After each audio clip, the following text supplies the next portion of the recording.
Tú sabes que te quiero como sea, lo que pasa es que me prende cada vez que me pelea. 430 años de la fundación de San Salvador de Jujuy y queremos conocer más detalles, ¿no? Porque sabemos que existieron otras fundaciones que no prosperaron. ¿Cuál era el contexto histórico también, ¿no? De la población y todos los detalles. Por eso le vamos a dar la bienvenida al profesor de historia, Marcelo Jerez, para que nos dé una clase de historia. Vamos a tomar nota a ustedes también en su casa. ¿Cómo está, profe? Hola, ¿qué tal? Muy bien. Buenos días. Gracias por venir, por acompañarnos y bueno, por venir a contarnos un poco más, ¿no? Porque a veces hay algunos detalles que pasan desapercibidos o que no los conocemos muy bien. 430 años de historia y realmente es importante, ¿no? Sí, sin dudas. Mucho más teniendo en cuenta la actualidad de nuestra ciudad, ¿no? Que va creciendo en el último tiempo, ha crecido de modo notable, ¿no? Expandiéndose la ciudad de lo que fue desde sus orígenes, en ese pequeño poblado, a lo que es en la actualidad, ¿no? Una ciudad que cada vez se está expandiendo más y más. Bueno, un ejemplo representativo de esto podemos ver en el crecimiento del barrio Alto Comedero a mediados de los años 80 y hoy prácticamente es el barrio más grande de la ciudad, ¿no? Prácticamente una ciudad. Es decir, de que es una fecha muy significativa, sobre todo teniendo en cuenta nuestro presente, ¿no? Claro, en eso que dice significativa, o sea, que hay que resaltar en estas fechas como para aquellos que no conocen, que desconocen justamente la historia y la importancia que es. Sí, bueno, un día como hoy, del año 1593, se realizaba la fundación definitiva de una ciudad dentro del valle de Jujuy, que es, como bien mencionabas hace un momento, fue la fundación definitiva, dado que hubo anteriormente otros intentos, pero que no prosperaron. Pero esta ciudad, fundada con el nombre de San Salvador de Velasco en el Valle de Jujuy, aquel 19 de abril de 1593, sí lo va a hacer, ¿no? Dentro de un contexto que tiene que ver con una serie de fundaciones. Estamos en pleno proceso de conquista y colonización del territorio. Y estas fundaciones se realizan o responden, mejor dicho, a las políticas de los virreyes y los gobernadores del Tucumán en ese entonces, para de alguna forma garantizar el control de las zonas dominadas por los españoles en ese momento y especialmente para garantizar el control del camino hacia las zonas mineras del Alto Perú, que era el centro económico del virreinato, ¿no? En ese entonces. Era un paso, si se quiere, importantísimo el trayecto que tenían que hacer por aquí, por la provincia, por la capital. Pero ¿por qué no prosperaron las anteriores fundaciones? ¿Por resistencia de los nativos? ¿Por conflictos internos? Exactamente, sí. En general el proceso de conquista y colonización va a ser un proceso muy complejo, ¿no? Y muy difícil. En toda la experiencia en el actual territorio argentino existen muchos intentos de ciudades que van a ser abandonadas o que van a ser destruidas por la resistencia de las comunidades aborígenes, las comunidades originarias del lugar, no solamente aquí en nuestro territorio, sino también en otras experiencias, en otros puntos del actual territorio argentino, ¿no? En el caso en el caso que nos toca, hubo un intento en 1561 de establecer un poblado en las tierras elevadas, con el nombre de Ciudad de Nieva, que no va a prosperar, va a ser destruida al poco tiempo.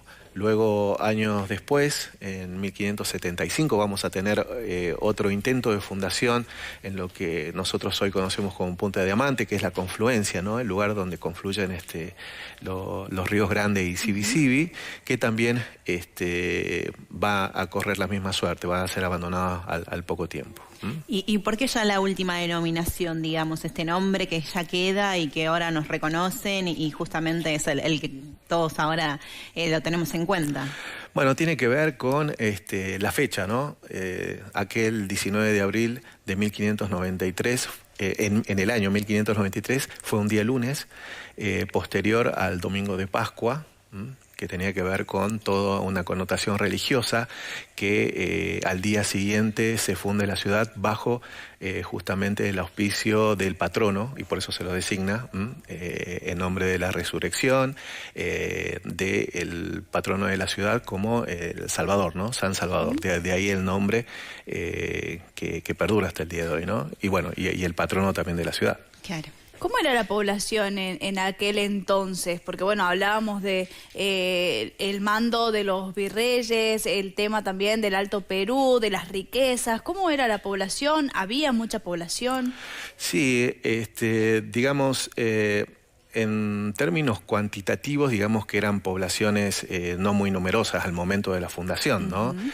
Que es entendible de alguna forma por todo el peligro que habíamos mencionado, las constantes amenazas, las tensiones generalmente que existían con las poblaciones aborígenes del lugar, pero sin dudas estas ciudades que están muy cerca de la zona que va a dinamizar, digamos, la economía, que es el Cerro de Potosí, que es la zona minera del Alto Perú, hoy nosotros lo conocemos como Bolivia, van a ser ciudades y poblaciones con una actividad muy dinámica.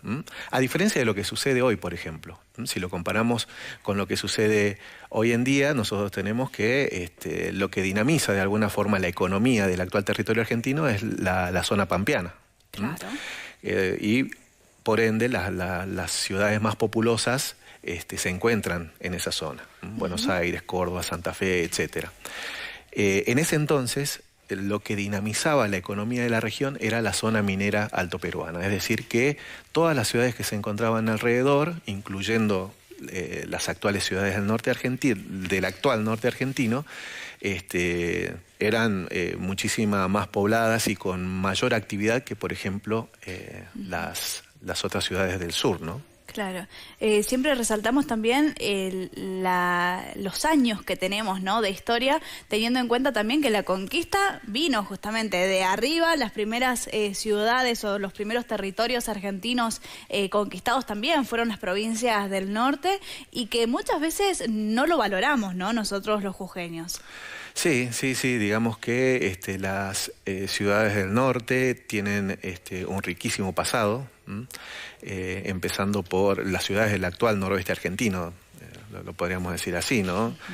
Empezando por Santiago del Estero, no por nada ese nombre de madre de ciudades, porque es una de las primeras, sin duda, ciudades en el actual territorio, fundadas en el actual territorio argentino, además de toda la larga historia posterior que va a tener, ¿no? Durante los años de la colonia, ya desde antes de la fundación, este territorio tiene una riquísima historia de las comunidades aborígenes existentes, luego de la fundación de la colonia también. Bueno, en las guerras de independencia todos nosotros sabemos la importancia que tienen estas ciudades y particularmente el actual territorio jujeño. Y después procesos poco conocidos, pero que tienen que ver con nuestra ciudad, que es el cambio significativo que va a tener a principios del siglo XX la ciudad de San Salvador de Jujuy. Es decir, desde esa pequeña ciudad que se funda encerrada entre los dos ríos, entre el Grande y Sibi-Sibi, a principios del siglo XX va a conocer una notable expansión urbana, ¿no? La construcción de los puentes que se va a dar en la década de 1920, los puentes que van a unir el centro de la ciudad con la periferia, va a dar origen a el surgimiento de los barrios, ¿no? Una expansión urbana que va a ser muy importante y, como dijimos al principio, continúa hasta el día de hoy. Claro, y esos hechos que está remarcando, ¿qué otro más hay, digamos, para nombrar? Y los cambios arquitectónicos que va a tener, podemos mencionar, por ejemplo, los cambios arquitectónicos que va a tener la ciudad, ya a fines del siglo XIX, principios del siglo XX, la construcción del Colegio Nacional, la Escuela Normal, el Teatro Mitre, la estación de trenes, la Casa de Gobierno, que tiene una historia también riquísima y además con el estilo francés, con el cual está hecho, esas características arquitectónicas. Bueno, la labor de quizás de aquellos que no están englobados en lo que nosotros conocemos los líderes, los grandes personajes, los grandes próceres, que aquellos sectores que van a modelar de alguna forma también y van a ser protagonistas de este crecimiento de la ciudad, ¿no? Que son los propios vecinos, esos primeros vecinos que van a habitar los primeros y más antiguos barrios de San Salvador de Jujuy, como por ejemplo Cuyaya, Gorriti, San Martín, Belgrano, que bueno, que buena parte de las construcciones que nosotros vemos en estas zonas responden, digamos, a la gestión, ¿no? de estos vecinos que procuran constantemente gestionar con el gobierno para la construcción de escuelas, para la extensión del agua potable, de la luz eléctrica, para la creación de asociaciones vecinales, clubes deportivos, el Club Cuyaya, Club Gorriti, el Club San Martín, Belgrano, tienen también una riquísima historia, ¿no? Sí. Y que bueno, que digamos que la historia también es importante entenderla de esa forma, ¿no? No solamente a partir de lo que hacen los grandes líderes o los grandes personajes, sino también el resto de la sociedad, ¿no? Claro. Dado que la historia es una construcción colectiva. Sí, el día a día, ¿no? Y la importancia también de la convivencia con los vecinos. Me ponía a pensar y haciendo la comparación, bueno, hablábamos de las riquezas del Alto Perú, del Cerro, de Potosí, todo lo demás, pero después, ¿cómo fue la economía de aquí de la capital? ¿A qué nos dedicábamos? Bueno,